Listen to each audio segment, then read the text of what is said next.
राजधानी रायपुर में चाइनीज मांझे का कहर देखने को मिल रहा है। बीते दिन एक 7 साल के मासूम की चाइनीज मांझे के गले में फंसने से मौत हो गई। वहीं एक महिला अधिवक्ता भी चाइनीज मांझे की चपेट में आने से बुरी तरह चोटिल हो गई। चाइनीज मांझे को लेकर अब प्रशासन भी एक्शन मोड में नजर आ रहा है। रायपुर कलेक्टर गौरव कुमार सिंह ने चाइनीज मांझे का व्यापार करने वाले लोगों को दो टूक अंदाज में कहा है कि वो बैन चाइनीज मांझे का व्यापार करना छोड़ दें, वरना वो सलाखों के पीछे होंगे। साथ ही चेकिंग अभियान भी चाइनीज मांझे को लेकर चलाया जा रहा है।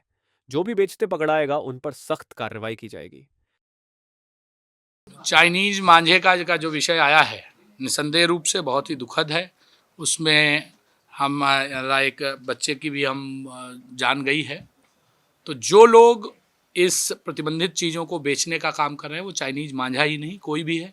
आप लोगों से भी निवेदन है कि ऐसी चीज़ें अगर कहीं पर भी होती हैं तत्काल हमें सूचित करें, जिससे कि दुर्घटनाओं से बचा जा सके। और मैं बहुत ही कड़ाई से ऐसे लोगों को हिदायत देना चाहता हूं कि अगर ऐसी कोई भी प्रतिबंधित चीज़ को बेचने का काम या उसके व्यापार में जुड़ने का काम कोई भी व्यक्ति करेगा तो वो निस्संदेह रूप से सलाखों के पीछे। निस्संदेह रूप से कल टीम निकली है, जहाँ जहाँ पर भी मिला है एक दुकान को सील भी किया गया है और आगे भी लगातार कार्रवाइयाँ की जाएंगी। आप सबके माध्यम से मैं ऐसे सभी लोगों से निवेदन कर रहा हूँ जो कहीं पर भी कई बार जाने में कई बार अनजाने में ऐसी चीज़ों के व्यापार से जुड़े हैं, उससे वो बाज आएँ, नहीं तो फिर जितनी कठोर से कठोर कार्रवाई हो सकती है वो की जाएगी।